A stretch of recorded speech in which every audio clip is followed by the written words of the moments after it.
What sets entrepreneurs apart from the rest of us? What is the secret to their success? For them, actions speak louder than words.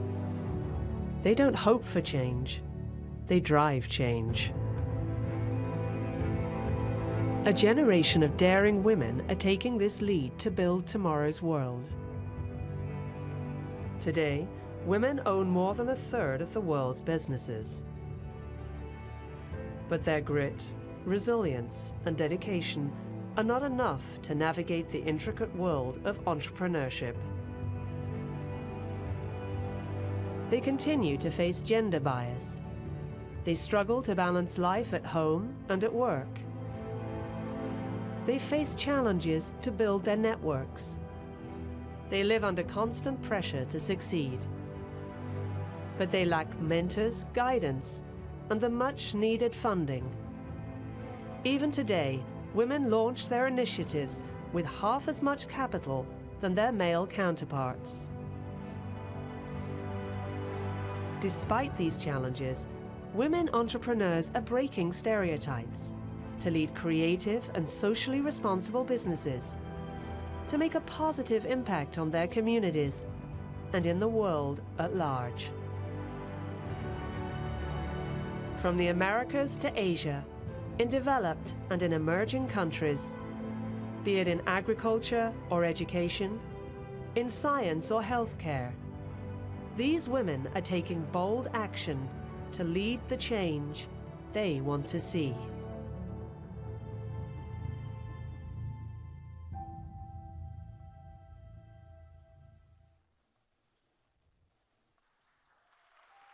Good evening.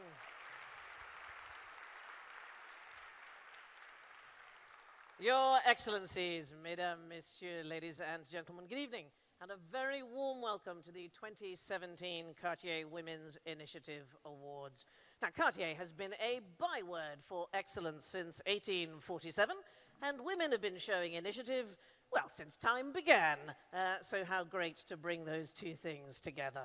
I'm Sandy Toksvig, and it is my honor to be your host this evening. I don't know if you noticed, I'm afraid I have to apologize. I'm slightly limping.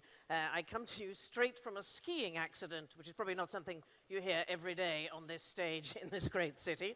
So I've slightly hurt my leg, and I was thinking what a pity it is that I didn't hurt my arm, because I would have actually been able to say that I needed a Singapore sling, but there we are. That's...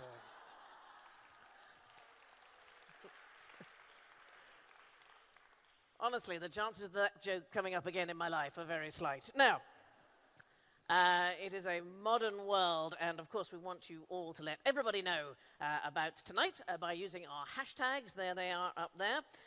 But in order that we can all concentrate on the great talent before us, could I ask you to turn your phones to silent? So here's the thing. If your phone does ring, you do run the risk of me answering it for you, okay? And I have to warn you, in England, I spent a lot of my life working as a comedian. Who knows what I might say to the person, okay? I wouldn't take the risk if I were you. You could suddenly find that you're divorced or that you've ordered pizza for 600 people. I have no idea what might happen. The splendid Cartier Awards program was created 11 years ago to support women entrepreneurs who create businesses that put social impact first. The program helps them to achieve their full potential. It finds solutions for the future and brings their initiatives to the largest possible audience.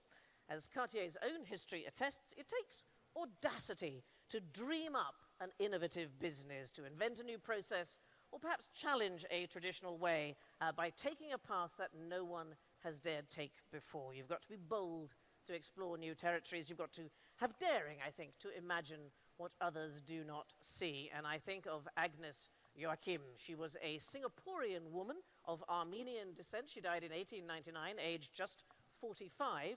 But before she did, she bred the world's first cultivated orchid hybrid. No one had ever thought of such a thing before. And this beautiful flower is called the Vanda Miss Joachim. Imagine, she was able to envisage a living piece of beauty that no one else could even conceive of. Now, Agnes Joachim was inducted into the Singapore Women's Hall of Fame in 2015, and that orchid is now the national flower of Singapore. And how I wish that she could have been with us tonight as we continue to create our own Hall of Fame with these Cartier Awards. Tonight, we promote the spirit of enterprise and we celebrate the vision, the determination, the creativity of inspiring women entrepreneurs. This year's celebration also infused, of course, with the unique energy and pioneering spirit of the great city of Singapore, where it's being held for the very first time. So I want you to be under no illusions about these awards. The competition is challenging, and this celebration is the culmination of incredible, tough rounds of selection based on financial sustainability, on social impact and creativity. There were nearly 2,000 candidates who began this rigorous process. And along the way, they were able to build their knowledge and capacity through intensive coaching sessions amongst a vast community of over 500 peers and support networks. So over an 8-month process, those hundreds of women, they were whittled down to just 18 finalists from 6 different regions across the world. And this week, these final 18 presented their business to a jury, and in a few moments, we will announce the names of the 6 2017 laureates. The standards for the awards, unbelievably high. Selecting the laureates is a complex and demanding process, and it is only made possible because of our fantastic committed partners. We want to express our sincere thanks to INSEAD and McKinsey, and also to the coaches who brought their support to our finalists, and of course the jurors who have worked so hard. Right, the theme of our ceremony is transformation and lead the change you want to see. So as our opening film emphasized, the entrepreneur's journey is challenging, and I don't need to tell you it is even more challenging for women. I come from London. If you look at the London Stock Exchange and the top 100 companies, the FTSE 100 companies, there are currently 7 companies run by women. So there are 7 female CEOs in the top 100, but there are 17 companies run by men called John. There are more men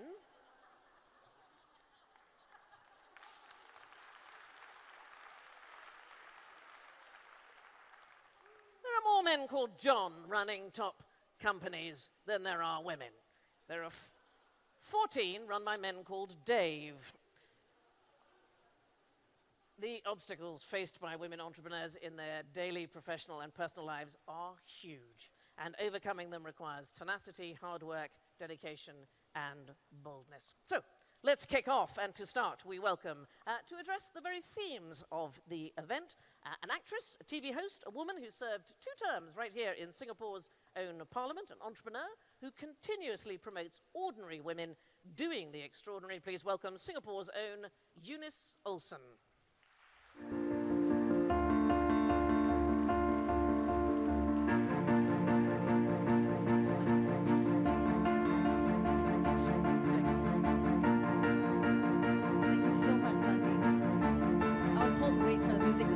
Good Singaporean, so I'm going to follow instructions here.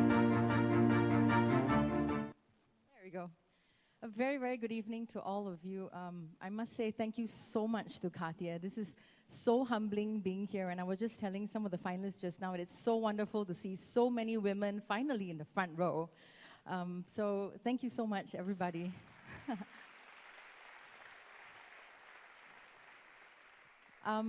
You know, it's really humbling for me because I spent a couple of days going through some of the work that some of these women do, and you know, all the projects that I've read about, the amazing work that you do, and so many lives that you've impacted is so humbling for me. So thank you for your amazing work. Of course, if I may, on behalf of Singaporeans, I would like to welcome the Cartier Women's Initiative Awards to Singapore. I know it's been 10 years you've been in France, and thank you so much for choosing Singapore as your second home.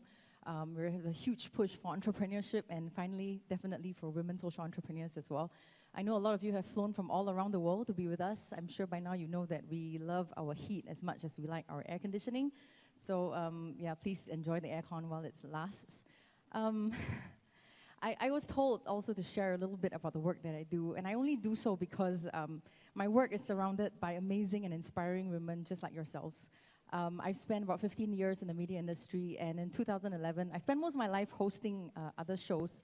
And in 2011, I was hosting a show, and a woman on the show that I was interviewing, she said to me that her husband didn't want to bring her out of the house because she had put on a lot of weight. and only when she had lost the weight that he wanted to bring her out again. So when I heard that, I mean, you know things like that happen, but when you're confronted with something like that, and when I heard it, of course, my first reflex action was to turn to the camera and, well, you know, kind of berate the husband as politely as I possibly could. And the director was like, okay, let's just let her say what she wants. We'll just edit all of this out. But, you know, it really affected me. And then I went for dinner with my business manager and my team, and I said, you know, how many women out there are facing issues like that? Are we talking about it enough? Are we having a platform where women could have honest conversations about these things that affect them? And that literally how Women Talk was born. And I've had the absolute pleasure to be the executive producer for Women Talk in the past, well, almost 4 years.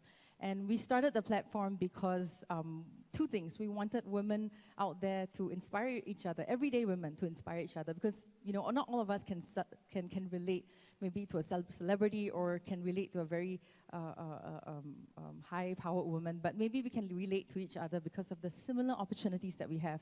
And the second reason why we started Women Talk is because we wanted women out there to know that they were not alone in certain situations and that there is help out there.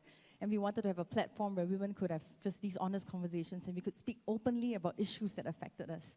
And so it's just been 3.5 years, and now we started with one program, and now we have a few programs, and we even work with experts, for example, physiotherapy, postnatal therapy, to just give information to everyday women and in video form, or they otherwise might not have access to this information.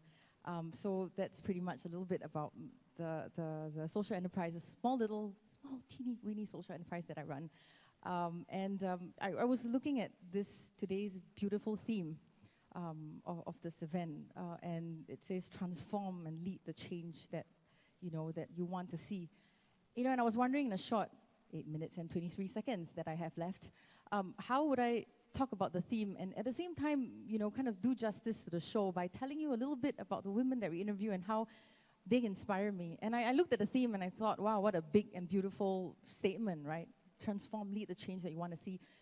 And I thought, like, how do I personally relate to this statement? And if you break it down, there are 6 words in this beautiful phrase, which is transform, lead, change, you, want, and see. And you know, these 6 words affect me individually as a social entrepreneur. And in fact, I learned the meaning of these 6 words from the women that we interview on the show. And if you indulge me, I will tell you a little bit about them and how they inspire me to be a better entrepreneur every day. So the first word, transform, brings to mind this lady called Dr. Radia Salim. She's a Singaporean. She's a Muslim medical doctor. And she runs this organization called Club HEAL. HEAL stands for Hope, Empowerment, Acceptance, and Love. And she reaches out to people who live with mental health issues. And the reason why it's called Hope, Empowerment, Acceptance, and Love, HEAL, is because she transforms their lives and brings back these elements of hope and empowerment back into their life. She even aids them with skills so that they can make crafts and they sell them. And, you know, and she taught me this, and she said that, you know, sometimes when you deal with people with mental health issues, it's not just, you know, it's also understanding and being a Muslim herself, reaching out to them and being sensitive to the cultural and religious issues around it as well. And so she taught me the idea of transform, which can you know, come across as a big word, but sometimes it really is about, even if you make impact to that one person's life, and you know, you make that one person's life purposeful again. And so that is transform. And the next word is lead. And when I think about lead, I think about this lady that we interviewed last year called Polly Rai. Polly Rai lives in the northern part of India, in Hisar in Haryana. She's originally from Bengal. And she works with this organization called Child Reach India. And she's called a social activator. And what they do, and in this part of India especially, the proportion of boys to girls is really high because of the idea of sex-selective abortions. So it is illegal in India, as many of you will know, that to find out the sex of a child. But because ultrasounds are cheap and a lot of people do it illegally, so she goes around and helps these families or women who have gone through the pregnancies and advocates for the value of the girl child. Now, Polly herself is 18, she's in her early 20s, but when she was 18, she had to get married because her father was paralyzed, and the father wanted to see her married. So she said this to me. She said, all I wanted to do was to finish grade 12, but I couldn't do it because I was pressured by my family to getting married. And that was all. Her dream was to finish grade 12, at least try to get into a university education or just to study geography before she got married, but she couldn't. And she said, my dream might be over now, but I want to raise my son to be respectful of women and to give him the best education that I can possibly give him. But today, Polly is a leader in the community. And she goes around to these families and she journeys with these women who are pregnant, but at the same time, she gains the trust of these families and advocates all the time for them to respect and love to have a girl of their own. So that's the idea of the word lead. And what Polly taught me is that, some of us don't think, oh, I'm going to be a leader or, oh, I'm going to run a company one day. But, I think when push comes to shove, there is a leader in all of us. And every one of us can step up and be a leader at some point, even if you're a leader in the community. And the next word, change, brings to mind this lady called Theresa Goh. Theresa Goh is, Singapore is very proud of her. She's a Singapore Paralympian. And when I interviewed her, she said this to me, because for a very long time she trained, she was born with spina bifida, and she's a swimmer as well.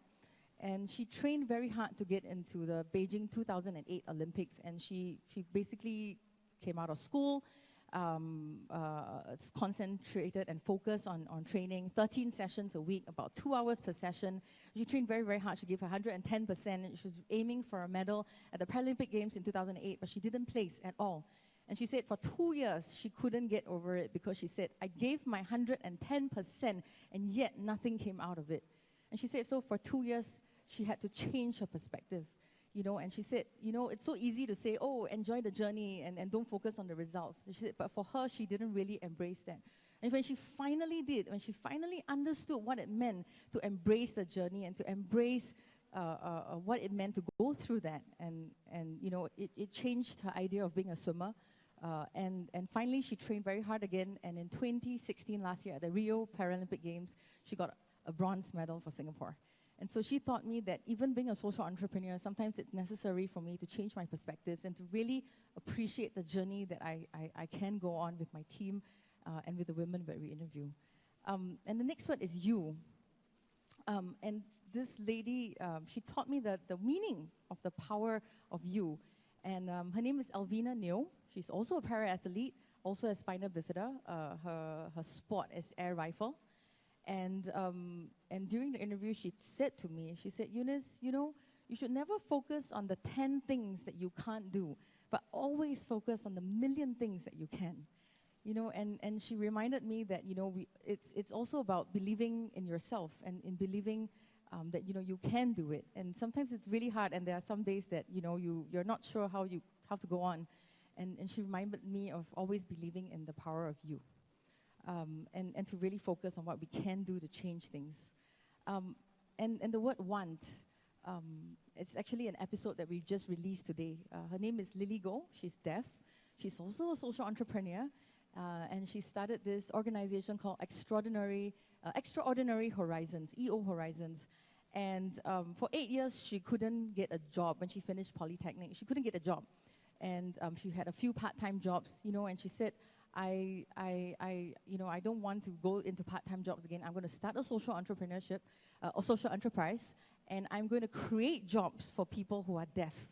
And she said when she first started out, she couldn't network, right? Because nobody could understand her and she couldn't communicate. And so what she did, the first 3 years, she said, we had no business at all. So she started going out and she started going out to network, and she had to write and use a pen and a piece of paper to communicate with people. But she wanted it so badly. She wanted to make sure that Extraordinary Horizons would work and that she could give and empower people with jobs, and she went all out for that. And so she reminds me that sometimes when we want something very badly, we'll find ways and means to achieve it. And the last word is see. And honestly, for me, seeing is also about recognizing the privileges that I have, and recognizing the fact that I have the privilege to struggle for something that I believe in. And even here today, the fact that we have the privilege to have this conversation, because there are so many women and men out there all over the world who are being persecuted as we speak. And so just recognizing that we have the privilege to be here and the privilege to make choices in our life, because all of us here are empowered with a voice. All of us here can use what we know to transform and lead the change that we want to see. You know, so tonight, even as we celebrate these amazing finalists and their amazing work, we must also never forget the people whom we have the privilege to do the work for as well.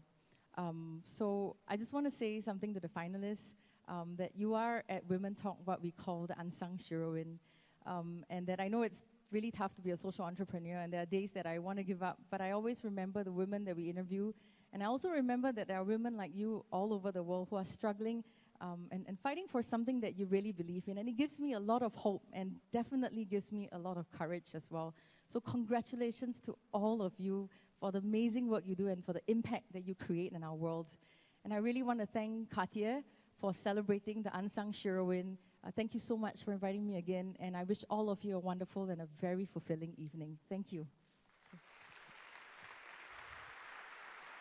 That's wonderful. Thank you, Eunice. I have a crazy idea, Eunice. We should make some television together. Shall we do that? I think so. All right, I'd like that. Eunice, thank you so much. It was wonderful. Thank you. Well, how wonderful to be able to come together and explore what we can do to assist women's entrepreneurship and allow women to overcome obstacles in the development of their businesses. So let's continue with a bit further discussion, and to do that, I have a wonderful panel for you to be inspired to. Please welcome them to the stage.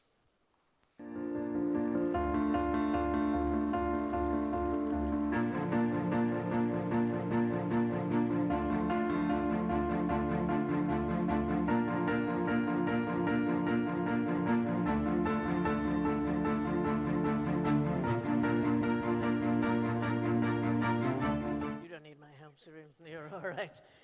Please come and sit yourselves down. Let me introduce you to, first of all, Dr. Privahini Bradu, co-founder and chief executive officer of Blue Oak, a startup aimed at recycling high-value metals from e-waste.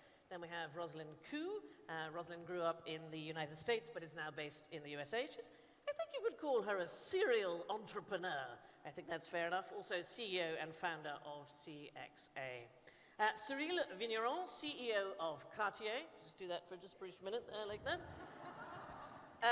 He is, and it doesn't surprise you, a leading force behind the Cartier Awards. And Ilian Mihoff, a renowned economist as well as Dean of INSEAD, a truly global educational institution with multi-campuses around the world. Ladies and gentlemen, our panel for this evening.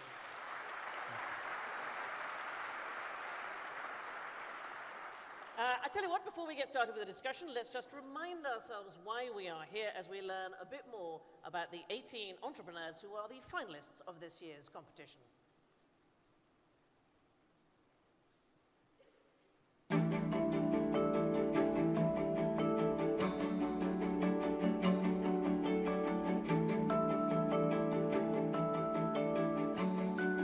When we think of an entrepreneur, who do we think of? We think of Steve Jobs, we think of Mark Zuckerberg, we think Bill Gates. But what we need to be thinking is of a woman's image in that place as well. When I work, I don't like to work just for money. I want to work for something that has a purpose and a social cause. I do have a business philosophy, but at the moment for me is to use business as a force of good. As a woman, you're often faced with the challenge of balancing your family life and your work life. But it's really important to just start and start somewhere. Start small with a focus and really believe in what it is that you do and why it is that you do what you do. What I love the most about running my own business is the possibility of waking up every single day and doing something that I'm passionate about.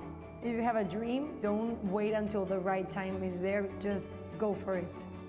I think women are doing great in the business arena already, but entrepreneurship will be a great boost for women to go into uncharted waters and create their impact on the world in a positive way. Never doubt yourself, never accept the word no, keep persevering and keep going. The more women entrepreneurs we have in the globe, the more that we're going to be achieved. I think for other women who want to create a startup, I would suggest that they go for it and they try to understand the kind of challenges they're going to face. If you have an idea, if you have a dream, it doesn't matter what anybody says to you, you go for it, you pick it up and you own it and you believe it. We girls, we have a lot of beautiful things that we can bring to the world, and through entrepreneurship we can do that. To have the support of an organization and company like Cartier means all the difference. I believe that entrepreneurship is a great vehicle that women can use to absolutely have a voice into the world. The advice I have for young women is that they should believe in themselves. If you believe in yourself, you can even change the whole world.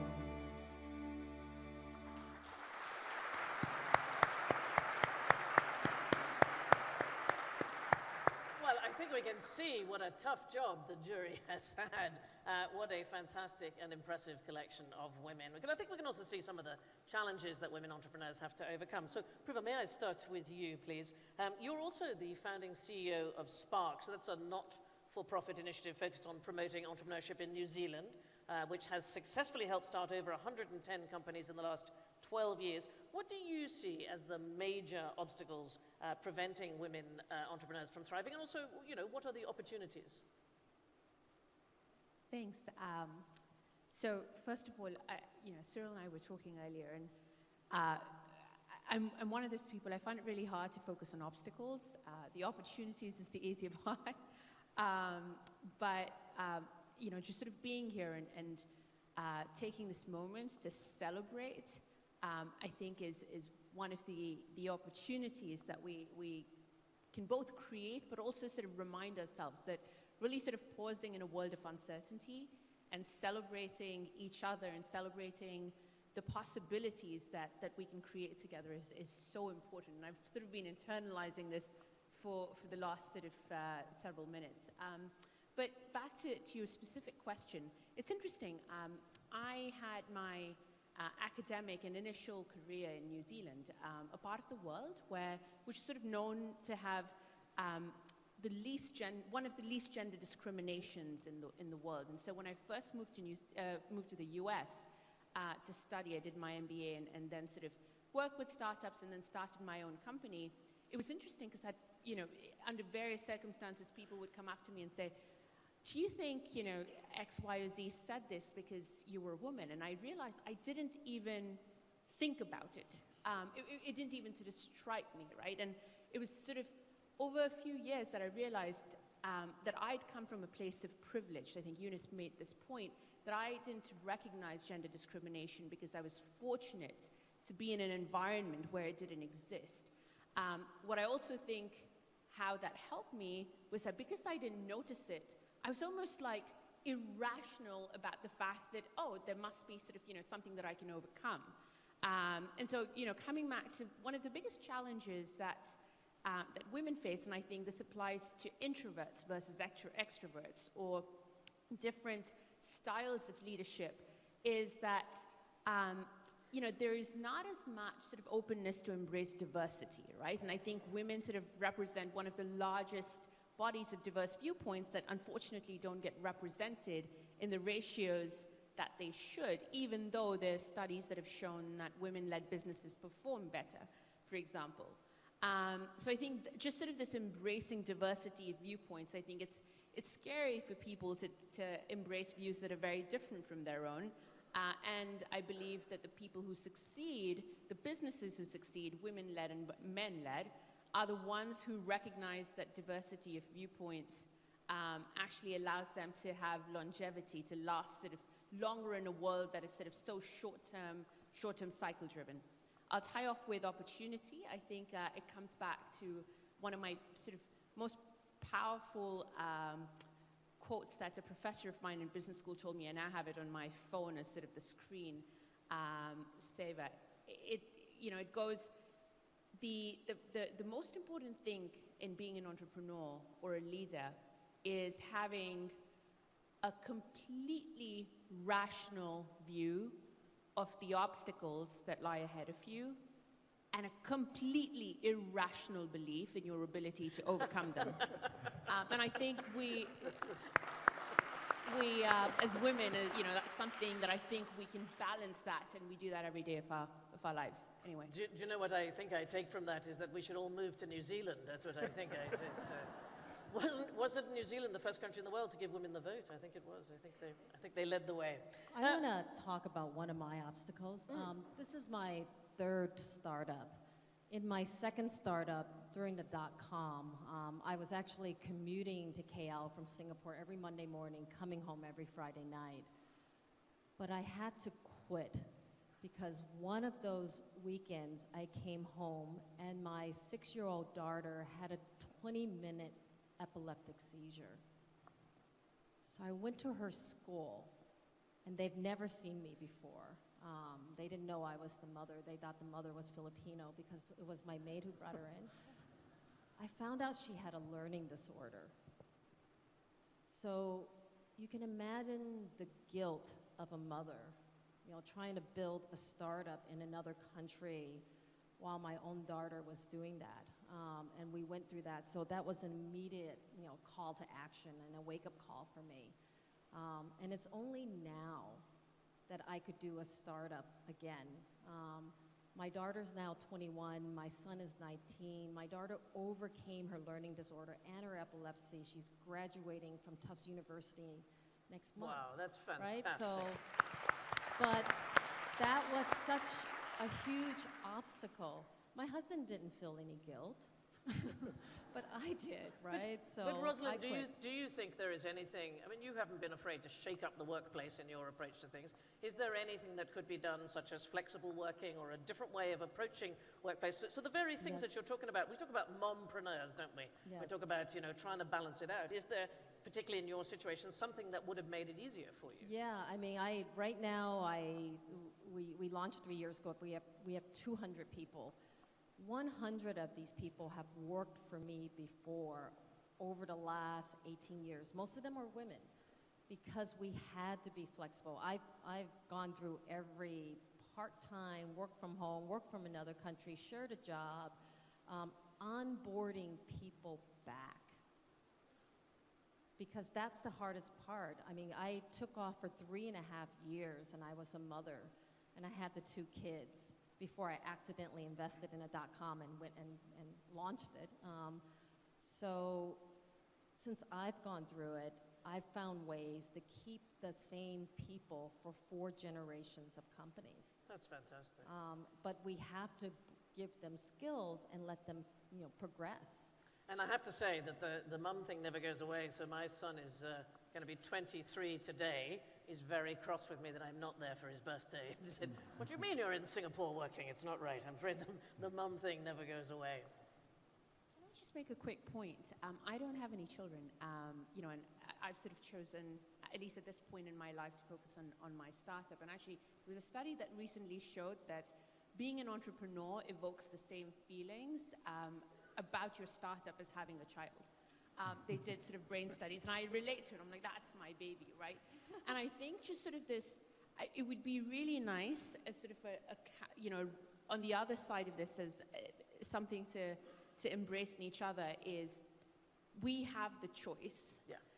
Because as a woman, I feel like there are women who judge you for not making a certain choice and men who judge you in a similar way. And I think embracing choice across the board and respecting those choices is so important. Yes, anyway. and also that care comes in. Many people have care issues of other than having children. Now, I mustn't ignore the boys because that would be very bad, even though it's a women's thing.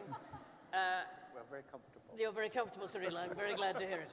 I have to confess that I'm always slightly baffled that there is a gender gap at all. It seems a very odd, the world would surely be a better place if we all worked together. It'd be better for everybody. But it is estimated in some regions it could take 1,000 years before men and women are actually equal. So I'm going to come to you, Cyril. You lead a famous and well-established business. I imagine you didn't have to do this awards. What is it about it that you want? Why did you want to do it? So you mentioned about the gender gap, Yeah. and I think it's the responsibility of each company in the modern world to try to break this gap. Not for a question only of justice, but a question of diversity, gender diversity and cultural diversity. The more diversity, the more you share, the more you can face problems in different ways. And there are even some statistics that the companies who have a larger number of board members who are women, in fact, face difficulties better. So not necessarily for the entrepreneur, you have male entrepreneur, very successful, doing crazy things like sending rockets, doing things. But when you have gender diversity and cultural diversity, you can face problem better. So when we, with the Women Forum, identified that there was this gender gap for women's entrepreneur, we thought we had to do something. And on that, having a name like Cartier behind that, both in financing, but also giving credibility, gave the platform and credibility for this entrepreneur, which is really unique. So in some way, we had, being a very visible brand, more responsibility. But there is more than that. I believe in sharing and being open and curious. And some, even the journalists ask us, is this thing kind of giving back? I don't have the impression to give back. I have the impression that we receive a lot. And I want to thank all the finalists for all the inspiration they give, and all the jury members for all their passion in that, because what we receive from them is so much that what we give is very little. So that even an established business maybe suddenly thinks, hang on, I hadn't thought of doing business in that way before. Doing business in that way, of seeing how to face difficulty, how to overcome, how to have impact, how to bring your passion to reality, how to have fit on earth and dreams, is very, very inspiring. So I think education is a very big and important part of this. Ilya, you are the dean at INSEAD, where it's, may I say, the world's #1 MBA program, just to give you a little advert there. Thank you. Thank you. Now, I hope I've got these correct. January of this year, your class had a 38% composition of women, so that's a big jump from even September 2016. You had 30% women as the ratio, but there's still a big gender gap. Why do you think that might be? I think it's a very important question, because for us it's one of the priorities. INSEAD is all about diversity. Those of you who know INSEAD know that at INSEAD we have 93 nationalities. No nationality has a dominance in the school. The biggest representation is 10%. And we have seen firsthand the power of diversity. What Cyril was talking about, we have seen it in groups, how groups actually perform better when they're composed in a very diverse way.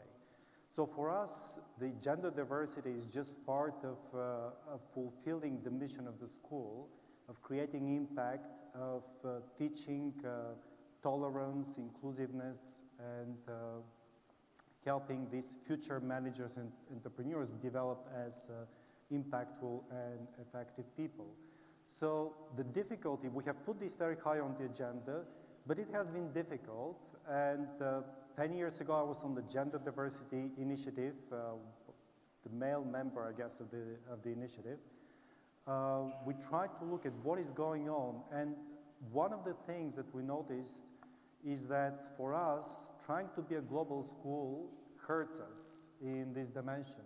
Why? Because when you look at the applications, they're not even across countries. For example, from the United States, we have 40–45% women. From China, 60% women. But from Europe, we have sometimes 10, 12, 15%. Actually, in Europe, because we're a European school based, our foundations are coming from Europe, there is much less desire to follow the MBA path.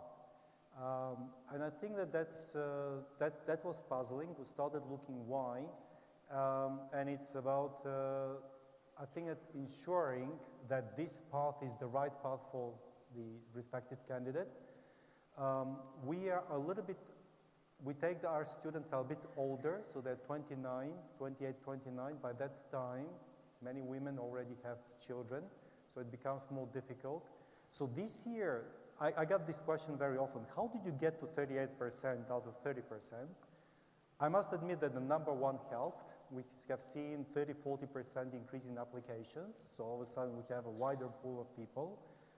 But we started working, so our marketing and admissions officers started contact every single woman that was admitted to INSEAD to explain how actually INSEAD will help them transform their lives, but also during this 1 year that they will not going to suffer in a big way, and what kind of support we can offer during this year of studies. So it is difficult because of the uncertainty, in this 1 year. It is difficult because it is at stage of life where many women are having young children, we're trying to overcome this with Well, information. let's bring it into a general discussion, because I wonder if there's also an element, maybe a cultural element in women not maybe being brought up to be so confident. There have been several studies to show that fear of failure is one of the main things that stops women from proceeding to do a startup. I wonder whether any of you have a view of that, whether there are some cultural issues as well. When I was growing up, I grew up in South Central Los Angeles during the Watts riots, so I had a fear of people beating me up all the time, and because I was bullied a lot until I learned how to run, and then I found out I could run. So for me, fear of failure relative to fear of being maimed and bullied and being beaten up, it's all relative. So it's really learning the confidence from doing hard things. All I've done is startups and turnarounds the last 20 years. So learning how to implement change was the only way I learned the confidence. So I don't really have a fear of failure, but if someone bullies me, I'm going to run. No, yes, no, please.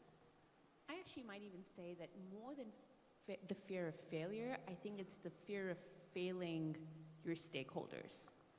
And I think that, it's funny, I've been fortunate. We raised about $50 million towards building our first refinery for recycling e-waste and recovering gold and other precious metals.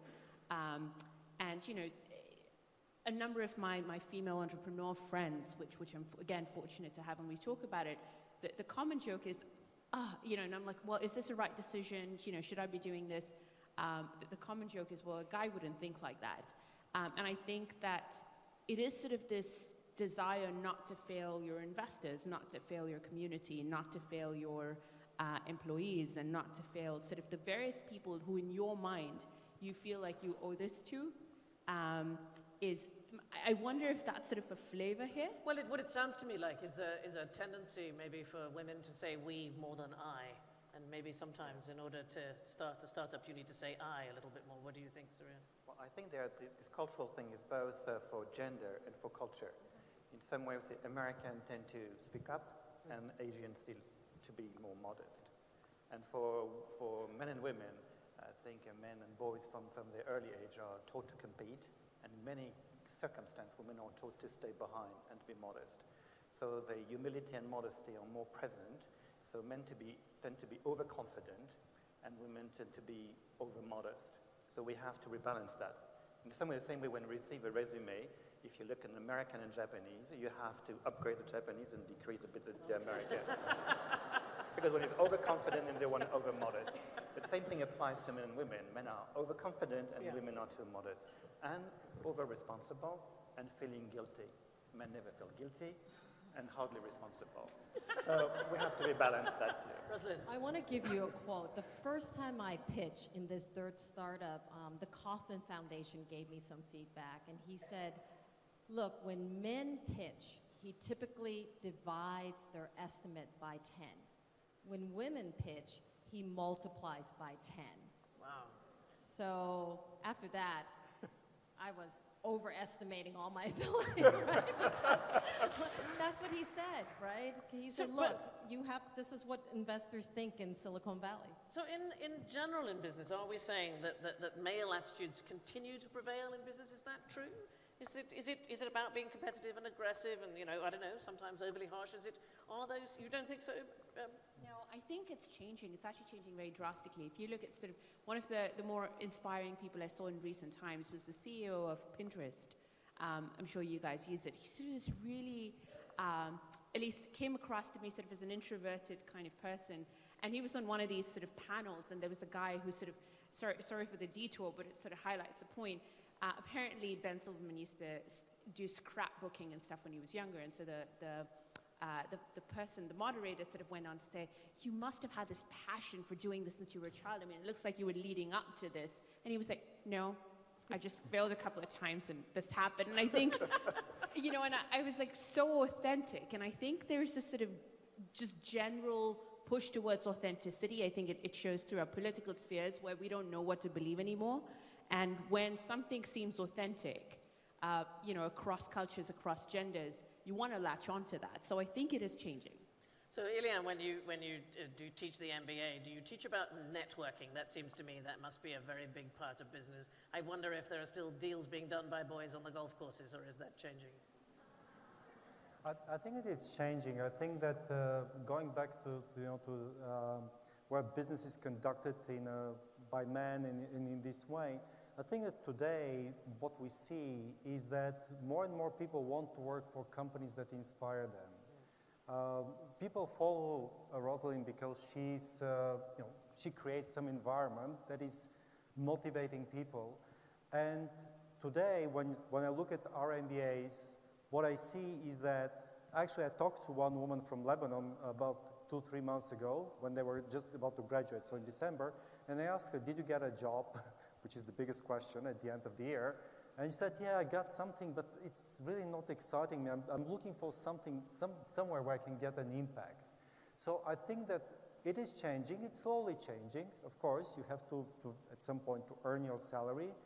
But I see more and more of our MBA students talking about impact, talking about inspiration, talking about what do I do besides just making the money. Now, networking is part of this, but I think that and probably there is a bias in the environments where you can network. So yesterday we talked a little bit about golf and so on.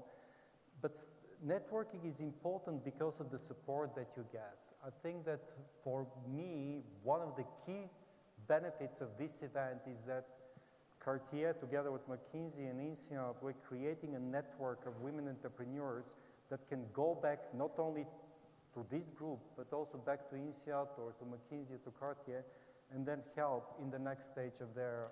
Well, the mentoring and the peer review must be very important.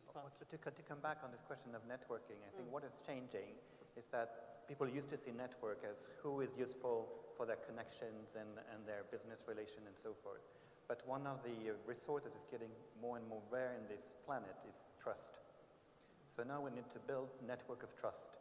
And we can have those who are peers or their friends or mentors that you can come for an advice at the right moment. This makes a difference. Yeah, that must be very important for the finalists who've had wonderful... And mentorship works when there's trust relations. So how can we get more people to step up? Because it is one of the things that women in business talk about is the lack of available mentors. But we need, it's again a confidence thing, we need more women to step up and say, I'm willing to be a mentor. So presumably, that's something you do all the time. You're constantly mentoring startups. I wish I did more. But I think, actually, you said that you made the point, women sort of stepping up. I actually think some of the best mentors I've had are actually men.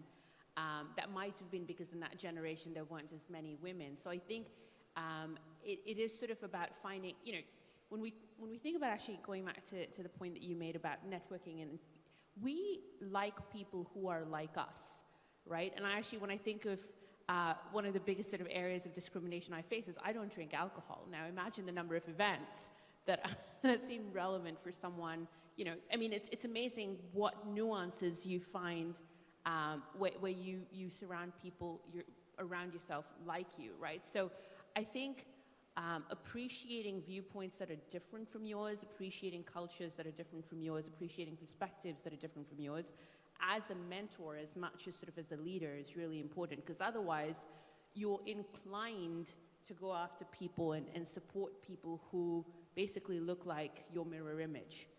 And I think putting that mirror aside and looking for something different. Being a bit bolder about it, yeah. Let's talk about one of the great drivers of success, funding. It's a huge issue. Raising capital seems to be incredibly difficult for women-owned firms. There's a report I found. Less than 3% of venture capital-funded companies have female CEOs. Let's talk a little bit about funding. Is that Rosalind, you want to come in on that? So when I started my company, and I've been obsessed about this dream for 5 years, I tried to convince my last company to fund me because I grew this US firm 800%, but they refused to invest in Asia. So once I quit, I actually spent all of my savings and my husband's savings because the regulator wouldn't let me get an investor, and I had one. And then I signed a personal guarantee for a loan. So I spent $5 million, and I borrowed $5 million to bet on this company. Is your husband still speaking to you? Well, my husband keeps asking me, where is my money? Can you pay me back? I haven't yet, but because I signed a personal guarantee, I had to move some of my assets to my husband. And I made him work because we had no money, and my daughter and son had to work to pay for college. But I put a tracker on my husband, because what if he leaves me for his other wife and children, right? I have no assets, nothing in my name except a company, so it was really hard. But by Series A, because we won 500 clients away from the global competitors, and we won all the awards, it was easier. And this last round, last month, I raised 25 million US, and it was supply and demand. There was so much demand for us that we were able to call our price. So, and I told them, my price is $100 million. I need to be valued at that because everyone's too risk averse to join me, and all of these clients don't want to give it to a tiny little startup based in Singapore versus firms that are in 100 countries. So we did it, and now the heavy hitters from the industry are joining me, and we're taking all their clients, right? And now we're going to grow to 10 countries. But I had to start it off by spending all of our money. I haven't taken a vacation or shopped in 4 years, and you know what? It's okay.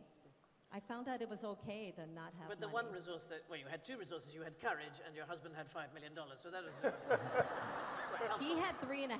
I had $1 million. I didn't mean to spend his money too. Okay. And the good balance between trust and tracker. Yeah. So, Yeah. very pragmatic.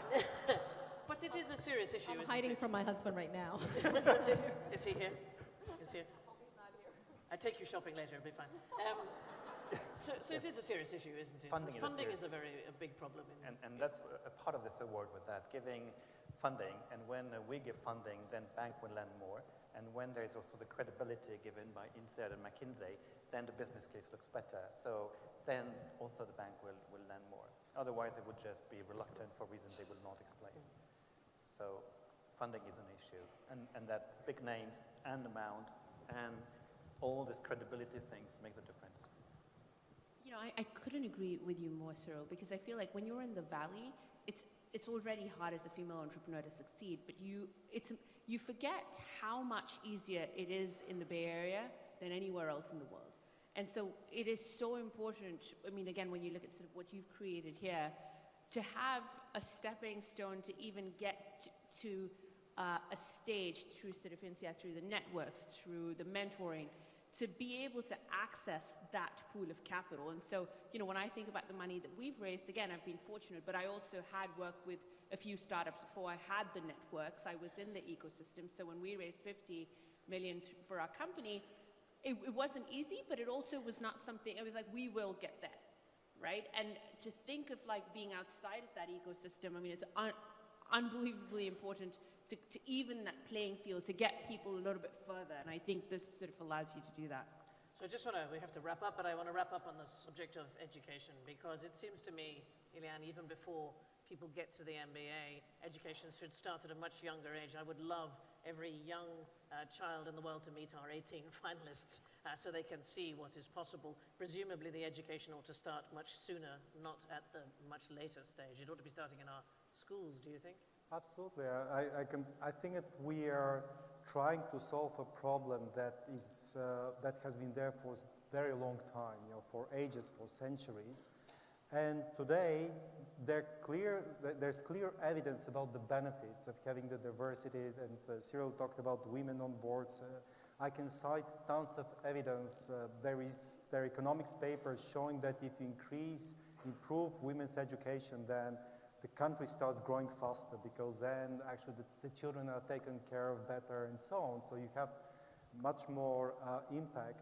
So it has to start at that level, but at the same time, I think that we have to recognize that it is not an easy problem, because there is these preconceptions, there are these prejudices that have been there for centuries. And I think that what we can do, besides events like this, I think that these events are very important. But once you get the right people, the women who are actually inspiring others, you know, working with them and being not only the mentor, but being the person who puts them forward and say, please go out there so that people can see that women can be successful and can be impactful. That is very inspiring. And I have seen it with our MBAs. Our MBA students, we have a Women in Business Club.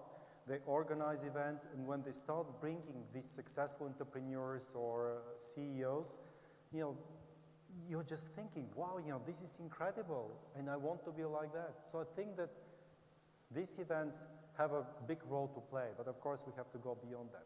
So well, I want to thank the four of you for a wonderful, inspiring, and rich discussion. Still so much to say, but let's not forget we are here to celebrate. We come to the much anticipated announcement. I'm sure our 18 finalists can't wait any longer. The much anticipated announcement of our laureates. And for this, I'm going to ask Cyril and Iliane to stay, and Priva and Rosalind, thank you so very much for joining us.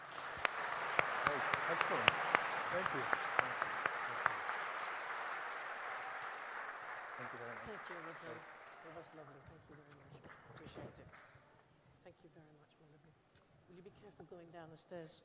Please mind yourself. Can we get some help here? Let me help. Give me. I don't want you to trip. There you go. Are you okay? There we go. Okay. Well, let's begin the awards ceremony with some beautiful, and I have to tell you, specially composed music.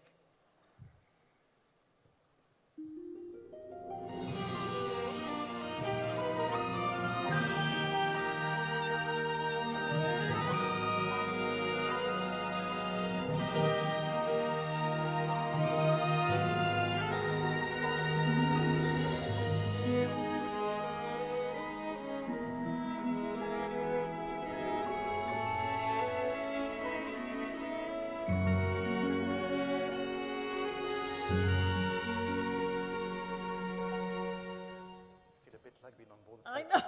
Titanic. So, it's like we're in a Hollywood movie, and I have unexpectedly got two leading men. It's anybody who knows me knows it's not the normal thing for me. Now, sorry about that. Cyril, I have to ask you: the Cartier Award ceremony being held in Singapore for the very first time. Yes. So, why this wonderful city? So Singapore is very inspiring, and for those who are entrepreneurs and try to make their dreams come true, seeing the example of Singapore is amazing. Seeing what Singapore was in the 1950s and what it has become now, that no dream can be bigger, and we have the will to make it happen. So it's a very, very inspiring city. And so many things are happening in that part of the world, so it was natural to come here. Also, it is inside of the campus here, yes, which makes things also convenient. Now, you have had the wonderful opportunity of meeting all the finalists. What strikes you the most in their projects and in their attitude? First, their passion, their commitment, their creativity, and everything they have brought so far. So I say they've been very, very inspiring, and just a discussion we could have or saying about their resume, what they have done is just so amazing. So I just want to thank them for being here and for everything they bring to us. Also want to thank the jury members who have been following this initiative for 10 years, for a decade, have created such a strong community, and being also a good mentor and a port of calls for all of those finalists or winners, and it's been a fantastic thing. So we're happy to make it, kind of scale it up and bring it to the next level. But thank you for the jury members, and thank you for the finalists for everything they have brought so far. Wonderful. I say so inspiring.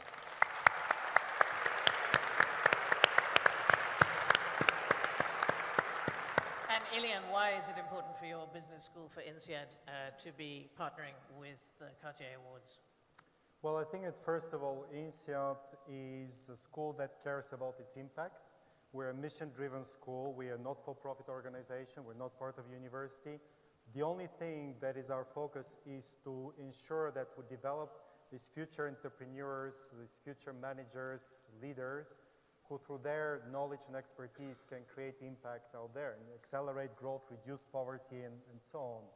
So for us, it's one way to create impact if we help these women with their businesses, in the mentoring part and so on. But also there is another reason, today, when you look around here, we have 18 of the most creative, most ambitious, inspiring women in the world. So we truly hope, that by connecting to INSEAD, they will become also INSEAD ambassadors, and they'll come back to INSEAD and be part of our story as well. Thank you so much.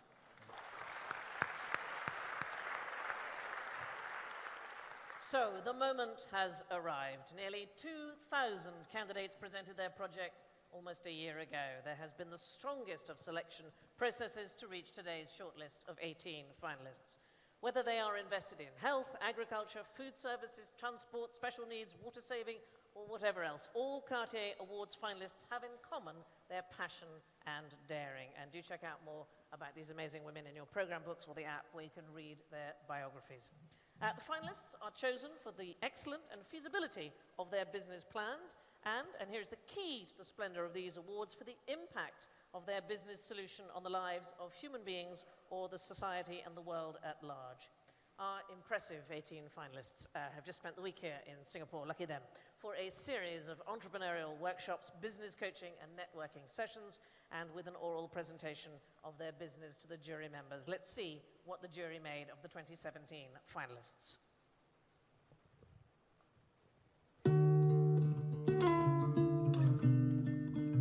By unleashing the potential of women entrepreneurs, you are actually creating a multiplier effect. It's extremely important that women are in all of the sectors because we've seen that balance creates wealth. They bring unique perspectives to help us solve the intractable problems of the world that will advance all of us. Their expectations have changed a great deal, and they're looking now for a level playing field. Well, women actually do hold up half the sky. Because they are resilient, because they create jobs, and with the monies that they earn, they are able to transform their families. I believe that the CWIA contributes to women entrepreneurs by creating exposure, awareness. These are things that you don't really see very much. It's the only competition that supports women in any sector all throughout the world. By having a company as prestigious as Cartier, people will look. Successful entrepreneurs are very important to showcase because they act as role models. It's an ecosystem of women supporting each other. I think through the competition, we are able to really unveil these SME gems.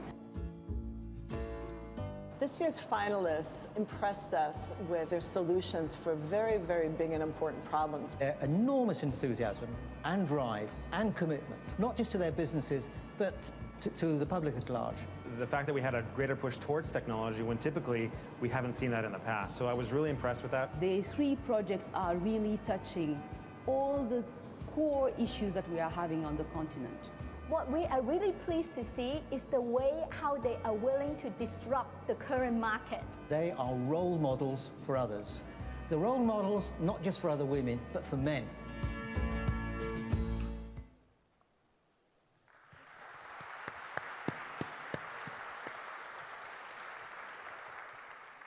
So each of our 6 laureates from the 6 regions will receive a winning package of $100,000, a place in the INSEAD Social Entrepreneurship Program, mentoring through McKinsey, media visibility and networking opportunities. This support and recognition will help the laureates take their businesses to the next level. Surreal. Let's start with announcing the laureate from Latin America. The laureate for Latin America is...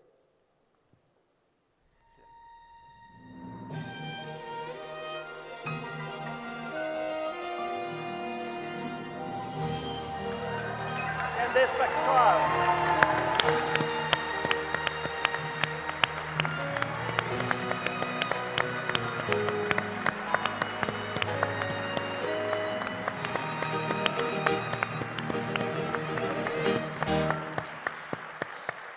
Congratulations. Congratulations. Alice, would you like to say a few words? Wow. Wow is That's good. a good start. I really feel like I'm standing in the shoulders of giants when I look at all of these beautiful women that have been with me these past days. You guys are all so amazing, so inspiring. We are at Kikanti doing all we can to change the lives of thousands and thousands of people. And this award will make it possible that we actually go all over Latin America. So today, when I'm winning this award, I'm really winning an award for every woman who is near 40 years old, who is getting into the tech business. I'm also winning an award for women who have kids and who have to travel and do what they can because they want to make an impact in the world. I'm so, so touched. Thank Well, you. Let me replace the microphone with an award for you. Here we go. It's a heavyweight. Photo. Photo.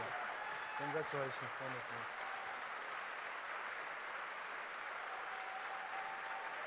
Candice, take a seat, please. Thank you so much. Right, Ilian, your turn. Let us announce the laureate from North America. And the winner for North America is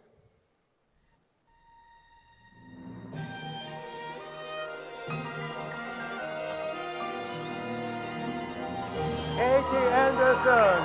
Katie.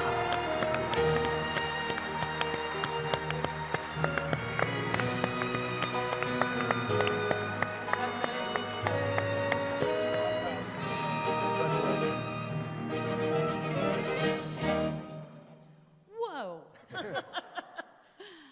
Wow. I had a moment yesterday morning that I would like to share where I was flipping through my presentation, getting ready to go and speak to the judges, and there's a slide on my presentation that says social impact over the last 2.5 years. And it was a summation of what we've created. What I realized was what was once a dream for me was now my current reality of living my everyday, creating impact for the good of all society. My parents are in the audience, and I want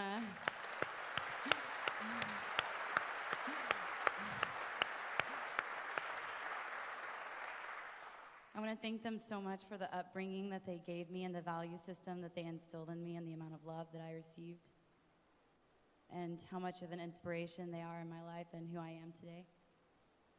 And I want to thank the Cartier Awards for providing this opportunity, and what an honor it has been this week with all of you. And most importantly, my team, who is not here today because, well, they're halfway across the world. I often tell them that because we get up every day, that we're able to make magic for each other. Thank you. Thank you. Congratulations. There's your award. Congratulations. It's very heavy. Congratulations. Thank you.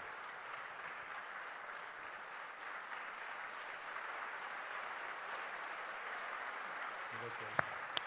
Katie, have a seat. Right, Cyril, your turn to announce the laureate from Europe. And the laureate from Europe is Yara Dublin.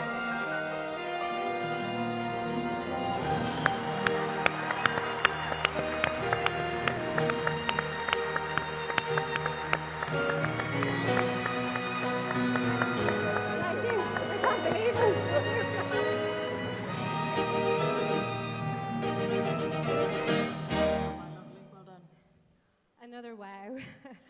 I can't believe it. I feel very honored and among giants, all of us. That was one of the biggest things I've taken from this experience with Cartier was meeting all of us wonderful 18 women who are doing such amazing things in the world. And I'm so honored to be here, and thank you so much to Cartier for giving us this opportunity. And obviously to my team back home as well, who help me in everything I do, and my family for the support that they give me. Thank you.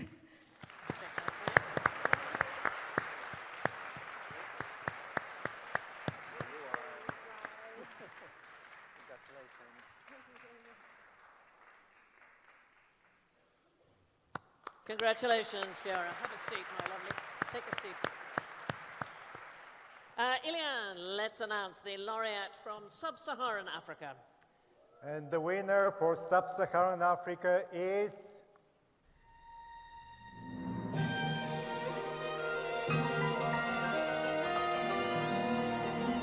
Salma Abdullahi.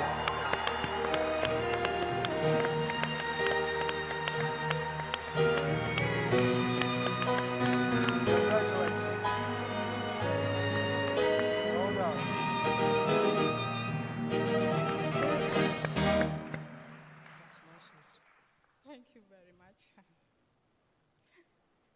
want to say thank you to Cartier Women Initiative.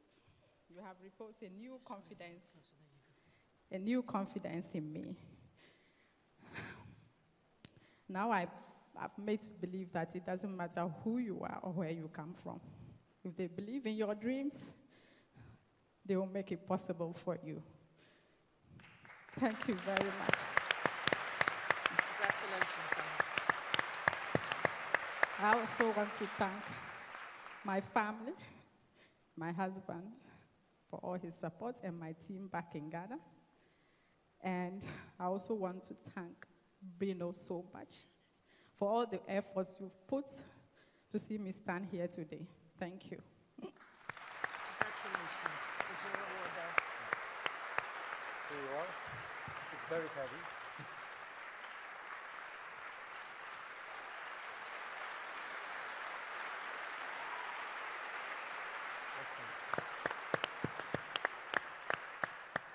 So, Cyril, the moment now to announce the laureate from Middle East, North Africa. So the laureate from Middle East, North Africa is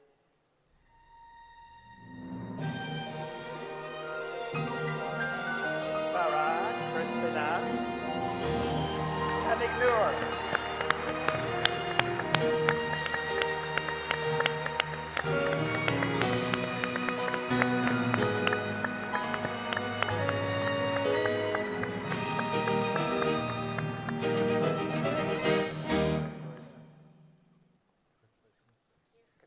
Thank you so much. Wow. Another wow. Yeah. Another wow. I mean, I don't know where to start. This week has been so inspirational. The experience we've been able to collect in these past few days with all these successful women from all over the world has been invaluable. It is something I'm never going to forget my entire life. I'm a mom entrepreneur. What you said, I didn't know the term existed until mompreneur. There we go. So that means I have 3 babies, two daughters and 1 business. I want to thank the Cartier Women's Initiative Awards and for giving me the chance to focus and to continue to have an impact on Egyptian agriculture. And thank you so much.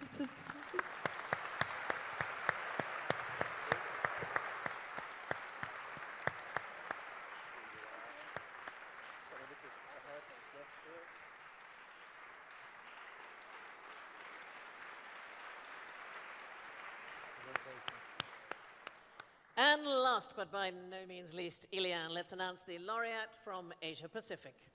And the winner for Asia Pacific is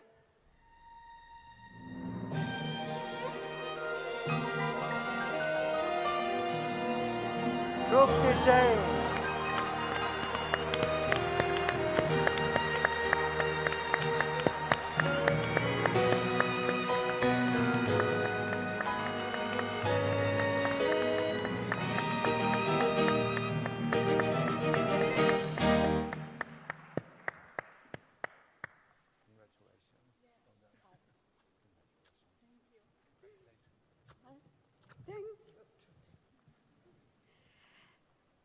Speechless. No, you can say wow, it's fine to say wow. Yeah. I'm really thankful to this Cartier teams. It's just great motivation for me. I can express in my word. My husband is in audience. I think he's a great supporter for me. My daughter and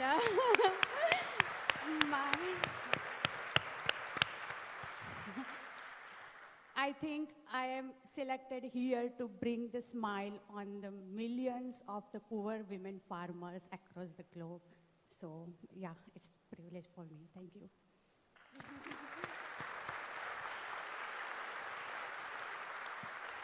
Here you are. It's very heavy.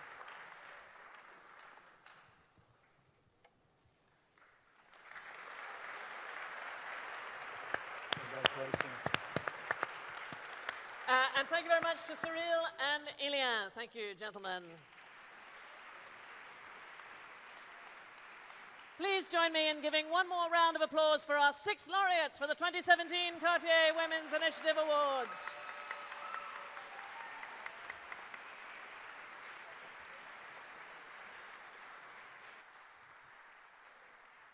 Are you all right? I think the sofas are pulsating with emotion, if I may say so. You're okay. Congratulations. I think I speak on behalf of all of us. I say we are honored and delighted to be able to share just a few moments, if you can actually get your breath. I think wow was the overall word that we had there. We're so excited to know a bit more about your journeys and the lessons that you want to share. So I'm going to start with you, Candice. You're right next to me. Here you are. So congratulations. Thank you. Now, you are in the tech sector, and your crowdfunding platform, it connects campaign creators, doesn't it, with donors and investors. So tech is a sector with, honestly, even less representation, equal representation, I think, than many other sectors. What motivated you to conquer, this new frontier? Yeah, so the main point was that I could see, I've been outside of Brazil for a while, and I could see that crowdfunding was really working and improving the livelihood of people in Europe and in the US. But in underdeveloped countries or countries in development, it's very difficult for crowdfunding to work. So I decided to go back to Brazil and create a marketplace of finance. People know us as a crowdfunding, but we are much more than that. We created 5 different products that talk to each other and that feed products in Brazil. And in just 3 years, we have impacted the lives of more than 45,000 projects. Wow. And we have been able to raise funds for more than the entire competition in double. So this has been done with a lot of hard work from me, from my team. My co-founder is also here, Viviane Sedola. And I feel like we just started. When I talk about 50,000 people, I think of millions that still need it. So we are very committed to that. And and that's why I decided to get into the fintech world, even though it's a world that when I'm a woman and I'm going to work with the internet business and then with the fintech business, and in Brazil, it's a lot of it just keeps on getting smaller, the chances of you being able to enter it. Yeah. But the passion of just helping people who need so much and who have so much passion to make their projects come true, but they do not have a fair access to funds, is what fed my quest for that. Well, congratulations. It's absolutely wonderful. Thank you. Now, I'm gonna come to North America and Asia Pacific together, because what you have in common is water. That's right, isn't it? So water management, hugely complex global. Do you want to grab a microphone? Have you got one down there? We'll pass one along there. Water management, hugely complex global issue, and the two of you are addressing the specifics of this issue, but in your local context. So Katie, I'm going to come to you first. You address water wastage in high-density housing and commercial establishments. So traditionally, I would imagine that water management's a fairly male-dominated industry. Is that fair? How did you find yourself creating a company in this field? Pretty fair. I actually come from a family that's extremely mechanic.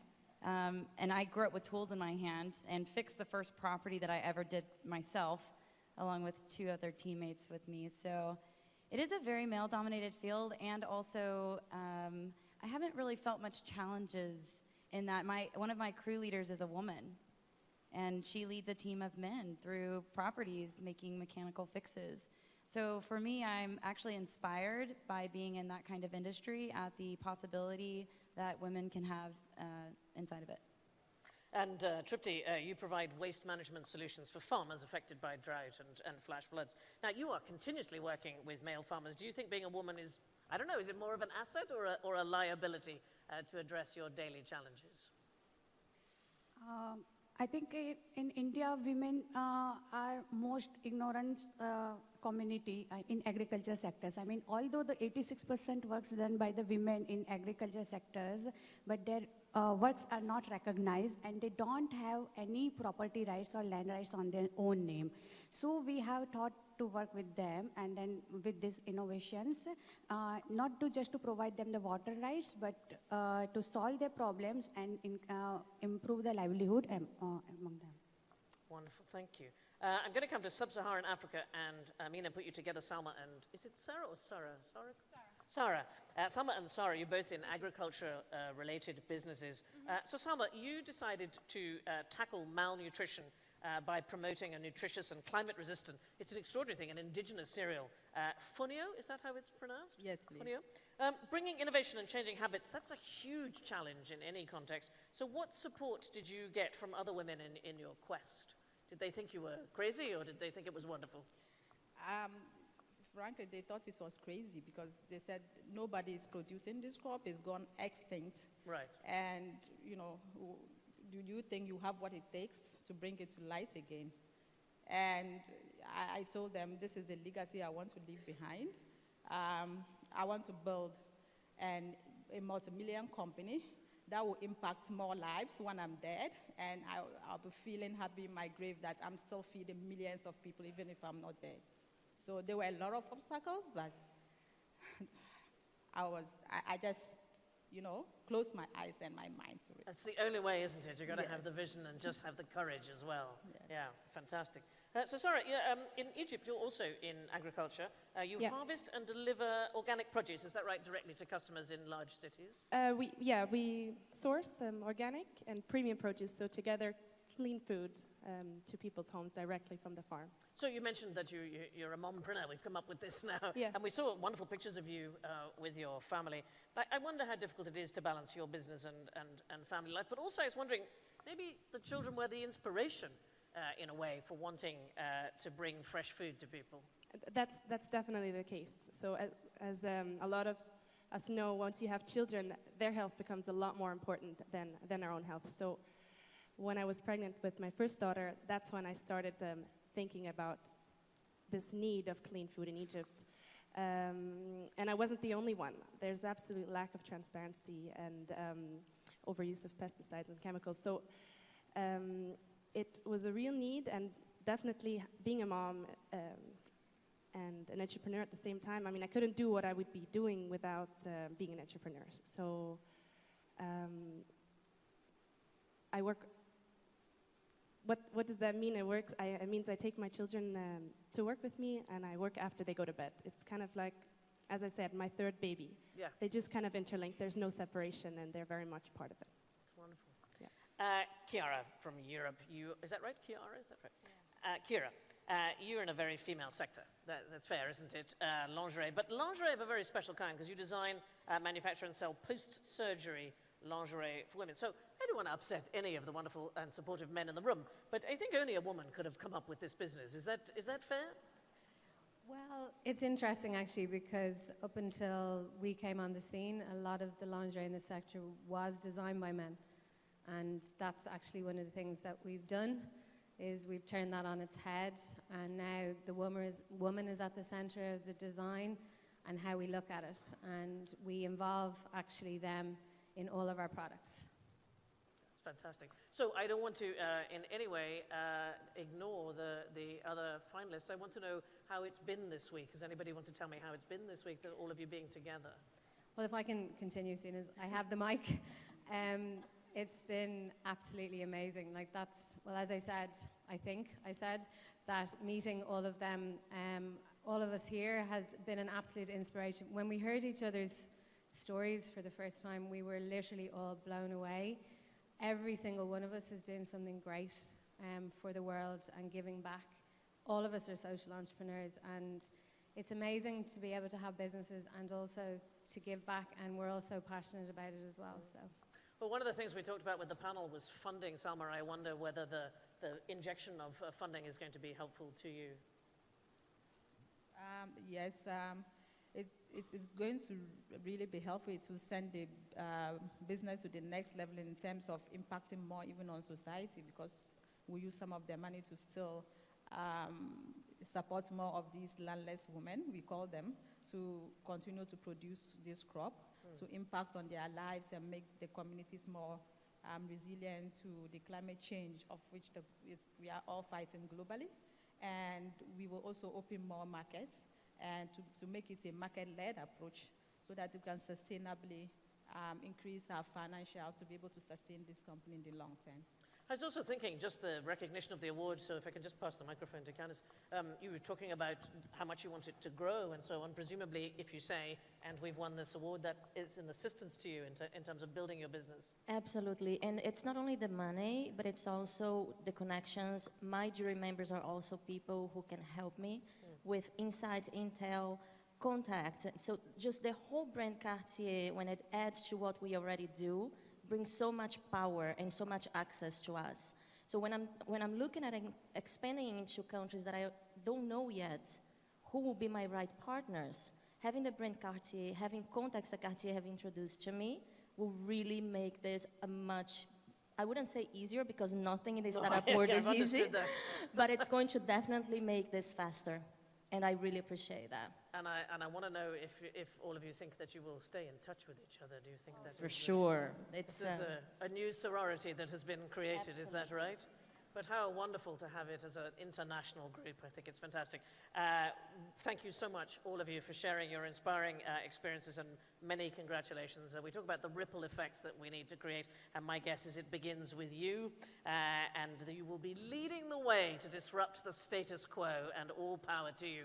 Our laureates for 2017.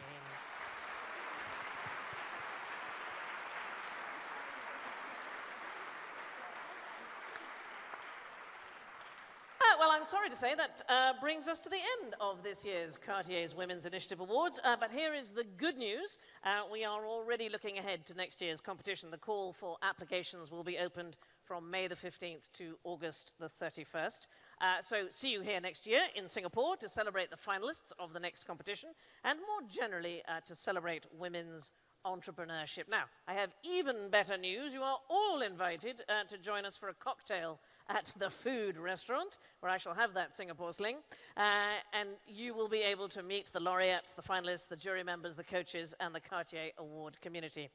May I thank all of you for being part of this very special moment. Please be inspired by what you have heard today. You know, all of you, that you did not wake up today with a plan to be mediocre. Remember the words of the great Eleanor Roosevelt: do one thing every day that scares you. Now, I recommend all of you go conquer the world. I know you can do it, and it certainly wants doing. I salute you. Thank you. Well done. You guys stay there.